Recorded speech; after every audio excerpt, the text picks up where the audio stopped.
अस्सलाम वालेकुम, मेरा नाम अली है। क्या हाल चाल दोस्तों, welcome to new episode of tech बोलचाल। गर्मा गर्म आज की बहुत सारी टेक बोलचाल है मेरे पास। आने वाले टाइम में बहुत सारी लॉन्चेस भी होने वाली हैं। उसके साथ साथ ही पीटीए ने भाई कुछ ना 5300 मोबाइल फोन बंद कर दिए 2024 में। आप अगर कोई ऐसा फोन यूज कर रहे हो तो भाई आप खतरे में हो, क्योंकि अब ये तलवार लटकती रहेगी। और सिर्फ मोबाइल फोन बंद नहीं होते, अब आईडी कार्ड भी ब्लॉक हो जाते हैं।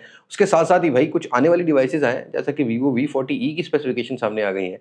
इसी तरीके से Xiaomi 14T Pro का एग्जैक्ट क्या स्पेसिफिकेशन होगा वो भी सामने आ गया है। और उसके साथ साथ भाई यहाँ पर कुछ सैमसंग भी अपने ए सीरीज के नए फोन लॉन्च करने को तैयार है। और रियलमी ने भाई एप्पल को टीज कर दिया, एप्पल को डिच कर दिया है। तो आज की इस टेक बोलचाल में हम सभी कुछ यही कुछ कवर करने वाले हैं। सो वीडियो को आपने एंड तक देखना है। मेक श्योर कि आपने चैनल को सब्सक्राइब किया हुआ है विद नोटिफिकेशन बेल आइकन, क्योंकि आजकल बहुत सारे दोस्त मिसिंग नजर आ रहे हैं। अब मैं आपको ज्यादा बोर नहीं करता, वीडियो शुरू करते हैं।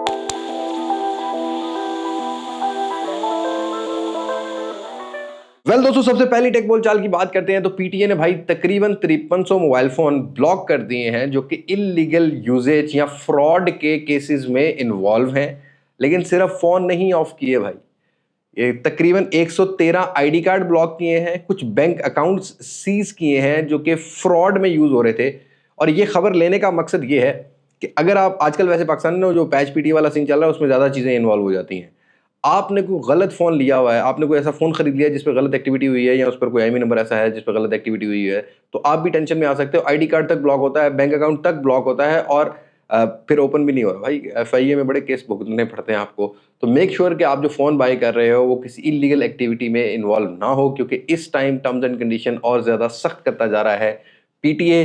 मेरे ख्याल में थोड़ी सी एनर्जी पीटीए को टैक्स जो है ना वो कम करने में और टैक्स कलेक्ट करने में लगानी चाहिए। बहरहाल अच्छी बात है कि इलीगल वाली चीज़ों में किया जाता है, और ये जो आजकल डिजिटल फ्रॉड चल रहे हैं इनके खिलाफ तो वैसे भी क्रैकडाउन होना चाहिए। लेकिन भाई खतरे की बात ये है कि अब सिर्फ मोबाइल फ़ोन गेमिंग एक इंजॉयमेंट या एक करियर के लिए यूज़ नहीं हो रही, टेररिज्म के लिए भी यूज़ हो रही है। बी अवेयर, क्योंकि सवात में पुलिस ने एक केस या एक थोड़ी सी कह सकते हैं इन्वेस्टिगेशन की है, जिसमें पता ये लगा है कि कुछ टेररिस्ट ग्रुप जो हैं वो पबजी मोबाइल को फॉर अ कम्युनिकेशन यूज़ कर रहे हैं और इन्वॉल्व हैं कम्युनिकेशन करने में, क्योंकि उसको ट्रेस करना थोड़ा मुश्किल हो जाता है।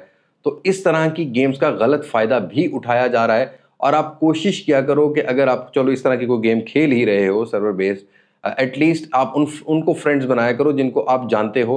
ऐसे अननोन बंदे को फ्रेंड मत बनाया करो, वरना खुदा न खास्ता कुछ ना कोई ऐसा मसला हो सकता है। और इस केस के बाद कुछ बातें ये भी चल रही हैं कि इस तरह की गेम्स को प्रोबेबली पाकिस्तान में बंद कर दिया जाए, बैन कर दिया। मतलब एक बैन वाला कल्चर ही चल पड़ा है भाई। एक चीज़ समझ से बाहर हो जाए, एक चीज़ को हम ट्रेस नहीं कर सकते, तो उसको बैन कर दो। मतलब कुछ भी पाकिस्तान में चलता है। बहरहाल बहुत डेंजरस चीज़ है ये जो ऑनलाइन गेमिंग चल रही है, सर्वर बेस्ड गेमिंग चल रही है, इनमें इस तरह का मवाद होना खतरनाक है किसी भी मुल्क की सलामती के लिए। और भाई एप्पल ने कैमरा कंट्रोल वाला बटन क्या दिया, तो यहाँ पर काफी ज्यादा फड्डा पड़ गया है रियलमी बिटवीन एप्पल, क्योंकि रियलमी के अंदर भी ये चीजें चल रही हैं। रियलमी ने टीज किया एक वीडियो अपने वाइबो पर, चाइना का जो अपना सर्च इंजन है उस पर, कि भाई हम तो एप्पल से पहले काम कर रहे थे। खैर Apple is a trend setter, we know that. China को सबसे बड़ा बेनिफिट ये है कि भाई एप्पल जो है ना वो सारी चीज़ें बनाता है चाइना से, ज़्यादातर चीज़ें, तो वो सारी चीज़ें लीक लूक निकल जाती हैं। ऐसा ही होता है जब थर्ड पार्टी जो है ना सोर्स आप बनाओगे, चीज़ें हायर करोगे। तो रियलमी ने यार टीज किया कि हम लोग जो है ना वो अपना पहला इस चीज़ पे काम कर रहे थे कि इस तरह का कैमरा बटन लेके आएंगे जो कि जूम भी करेगा, थोड़ा सा कस्टमाइज भी होगा। तो एप्पल को टीज करना छोड़ दो भाई, लेकिन आप ये उम्मीद रख सकते हो कि हाँ अब एप्पल ने ये चीज़ दी है कैमरा बटन, तो बाकी बाकी बाकी ब्रांड्स भी कॉपी करेंगे। ऑब्वियसली एप्पल के डिज़ाइन को कॉपी करते रहे, तो आज ये चीज़ हमें आगे जाके इन फ्यूचर हमें ये जो कैमरा बटन की कस्टमाइजेशन है ये बहुत सारे एंड्रॉइड फ़ोन में मिलेंगी। और रियलमी जो है वो पहले से काम कर रहा है, तो प्रोबेबली यही को 2-4 महीने में कोई रियलमी का फ़ोन आने वाला है जिसके अंदर आपको ये कैमरा जो कस्टमाइजेशन वाला बटन है वो देखने को मिलेगा। बट रियलमी पाकिस्तान की तरफ से भी मेरे पास खबर है कि पहले भी कुछ इनके नोट सीरीज के 1-2 फोन आने वाले हैं। कब तवज्जो देंगे अपनी नंबर सीरीज पे। लेकिन भाई अच्छी खबर ये है कि मेरे पर्सनल सोर्स से मुझे पता लगा है कि रियलमी GT6 पाकिस्तान में प्रोबेबली नेक्स्ट मंथ के एंड वीक में कहीं ना कहीं लॉन्च हो सकता है, या हो सकता है कि नवंबर की फर्स्ट वीक में लॉन्च हो। और जो लास्ट 3 मंथ्स होंगे, रियलमी कहता है कि हम we are not coming slow. तो लेट्स सी, देखते हैं कि कैसे नॉट कमिंग स्लो। फिलहाल तो सी सीरीज भाई, अब वो हमारे जेवलिन थ्रो वाले जो अरशद नदीम साहब हैं उनसे कभी ओप्पो पिकवा रहा है, कभी रियलमी पिकवा रहा है। मतलब इतने बुरे फोन है कि सिर्फ पिकवाने के लिए है भाई, बाकी चीजें अच्छी डाल दो तो खुद पिकवाने की जरूरत नहीं पड़ेगी, लोग खुद ले लेंगे। और लॉन्चिंग सीजन स्टार्ट हो रहा है, खासकर ये जो लास्ट क्वार्टर होता है हर साल का, इसमें बहुत सारे ब्रांड्स एक्टिव होते हैं। और इस दफ़ा सैमसंग स्टार्टिंग में नेक्स्ट ईयर के एग्रेसिव होगा अपनी S25 सीरीज से, जिसकी हम पहले भी आपको खबर देते रहे हैं। लेकिन यहाँ सैमसंग के और भी लॉन्चिंग सीजन स्टार्ट हो गए हैं। जैसा कि हमने लास्ट टाइम आपको बताया था कि A06 आ रहा है और S24 FE आ रहा है, लेकिन यहाँ पर A16 जो कि A15 का सक्सेसर है, वो 5G वाला वेरिएंट सामने आ चुका है। कुछ रेंडर सामने आए हैं जहाँ पर शेप है, नॉच स्टिल अवेलेबल है इसमें, IPS पैनल ही होगा ऑब्वियसली आपको इसमें देखने को मिलेगा। बट हार्डवेयर के बारे में बताया जा रहा है कि डायमेंसिटी 6300 प्लस वाला 5G वाला हार्डवेयर लगाया जाएगा। बाकी वही कैमरा सेटअप 50-50 मेगापिक्सल होंगे, डब्बे में चार्जर नहीं होगा, 25 वाट की फास्ट चार्जिंग होगी, 5000 mAh की बैटरी होगी, रियर पे 50 मेगापिक्सल है, फ्रंट पर 13 मेगापिक्सल है, सेंसर दे दिया जाएगा। तो इस तरह के बेजल्स आपको देखने को मिलेंगे। तो सैमसंग की जो लॉन्चेस हैं वो स्टार्ट हो रही हैं। 3 महीनों में आपको 3-4 डिवाइसेस मिलेंगे और उसके बाद S25 सीरीज होगी। तो नेक्स्ट जो 5 मंथ्स होंगे, हर महीने में सैमसंग की कोई ना कोई प्रोडक्ट पाकिस्तान की मार्केट में भी लॉन्च होगी और ग्लोबल मार्केट में भी लॉन्च होगी, अक्टूबर से लेके जनवरी। और सिर्फ सैमसंग की लॉन्चेस स्टार्ट नहीं हो रही, हमने बताया था ना भाई, टेक्नो भी काफी अग्रेसिव होगा। टेक्नो ने रिसेंटली अपना फोल्ड 2 और वी फोल्ड 2 और वी फ्लिप 2 लॉन्च कर दिया भाई। नो डाउट, अगर देखो हम यूज फोन को, किट फोन्स को साइड पे रखें, करंटली सिनेरियो को समझें, तो इस टाइम में इस तरह की प्रोडक्ट लॉन्चेस होना एक अच्छे, मतलब एक कंपटीशन को क्रिएट करना है। तो भाई यहाँ पर क्रेडिट तो जाता है, बहरहाल प्राइस अपने अपने हिसाब से, हर किसी का अपना अपना वारा है। स्पेसिफिकेशन आज नॉट बैड, क्योंकि पाकिस्तान में अगर ऑफिशियल फोल्ड फोन की बात करते हो तो फोल्ड 6 सैमसंग वाला जो है 6 लाख रुपए में, यहाँ पर 3,70,000 रखेंगे। आप अपना ओपिनियन शेयर कर सकते हो, हम प्रोडक्ट एक्सपीरियंस करने के बाद जरा ना आपको रिव्यू में बात करेंगे कि फोन कैसे हैं कैसे नहीं। बाय द वे, फ्लिप जो है वो 2 लाख रुपए में, दिस इज अ सस्ता फोन इन पाकिस्तानी मार्केट, जो कि फ्लिप में ब्रॉक्स पैक फोन PTA अप्रूव, उन लोगों के लिए जिनके पास 2 लाख का बजट है, उनको क्या सोचना, उनको सिर्फ फ्लिप चाहिए, तो भाई उनके लिए 2 लाख रुपए अच्छी प्राइस जो है ना वो कोट की गई है। बट मुद्दे की बात यह है कि टेक्नो अब पाकिस्तान में दोबारा से रीगेन करने लगा है अपना वही शेयर। कैमन 30S जो है वो लॉन्च होगा नेक्स्ट मंथ के स्टार्टिंग वीक में। लेकिन इतना नहीं, अब स्पार्क सीरीज की लॉन्चेस भी स्टार्ट हो रही हैं और स्पार्क 30 4G सामने आ गया, जो कि MediaTek Helio G91 के साथ आएगा। 720p पिक्सल वाला 6.7 इंच का डिस्प्ले होगा, वही 13 मेगापिक्सल की सेल्फी, 50 मेगापिक्सल का कैमरा होने वाला है। उसके साथ साथ ही 5000 mAh की बैटरी और 18 वाट की फास्ट चार्जिंग, जो कि बिल्कुल सामने आ चुकी है। और ये फोन भी आपको अक्टूबर एंड वीक में प्रोबेबली पाकिस्तानी मार्केट में लॉन्च होता हुआ मिले टेक्नो की तरफ से। बहरहाल पोवा सीरीज का कोई फोन पाकिस्तान की मार्केट में फिलहाल नॉट प्लान के लॉन्च होगा टेक्नो की तरफ से। और भाई यहाँ पर लड़ाई चल रही है कुछ स्नैपड्रैगन और मीडियाटेक की। मीडियाटेक भी धड़ाधड़ हार्डवेयर लॉन्च कर रहा है, स्नैपड्रैगन भी लॉन्च कर रहा है, ब्रांड्स अपनी जो है चला रहे, मतलब थोड़ी सी यहाँ पर समझ ले कि फ्लैगशिप सीरीज में ज्यादा लड़ाई है, क्योंकि यहाँ पर एक और हार्डवेयर आने वाला है जो कि एक फ्लैगशिप हार्डवेयर होगा, डायमेंसिटी 9400 डिजिटल चैट स्टेशन। ये कहते हैं कि अक्टूबर 9 को लॉन्च किया जाएगा और अगली खबर यही इसी हार्डवेयर को लेके है। अब यहाँ पर ये वाला हार्डवेयर एक्सक्लूसिवली Vivo X200 में लगाया जा सकता है, जो कि नेक्स्ट मंथ लॉन्च होने वाला है। तो एक तरफ स्नैपड्रैगन 8 Gen 4 लॉन्च हो रहा है, एक तरफ डायमेंसिटी 9400 लॉन्च किया जा रहा है। तो देखते हैं कि मीडियाटेक कितना ऑप्टिमाइज करता है अपने हार्डवेयर को और वहीं पर स्नैपड्रैगन कितना थ्रॉटल को हैंडल कर पाता है, हीट को हैंडल कर पाता है।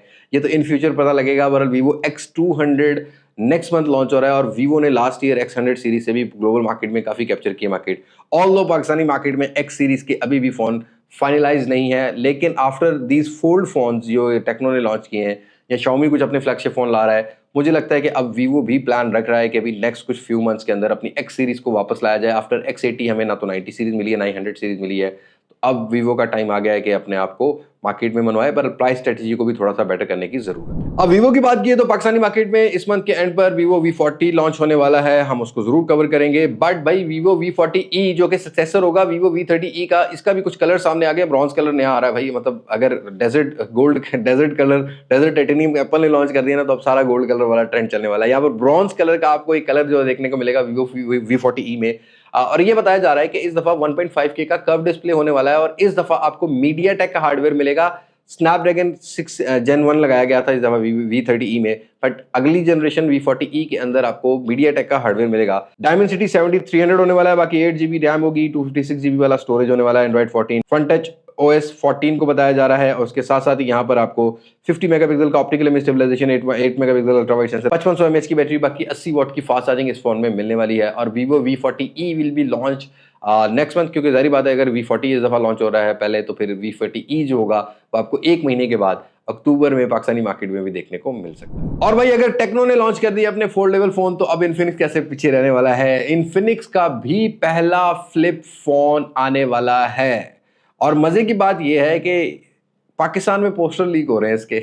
कुछ चुगताई मोबाइल है या चिश्ती मोबाइल है जिसका जो है ना सामने आया है, यहाँ पर पोस्टर सामने आया है जीरो फ्लिप के नाम से, गेट इट नाउ के नाम से। और अगर हम शेप की बात करते हैं तो ऑलमोस्ट जो अभी हमने देखा है टेक्नो की तरफ से, टेक्नो का जो V Flip 2 है वही शेप है, हार्डवेयर भी ऑलमोस्ट वही होने वाला है। ऑब्वियसली ट्रांजिशन होल्डिंग के नीचे ये दोनों ब्रांड्स आते हैं।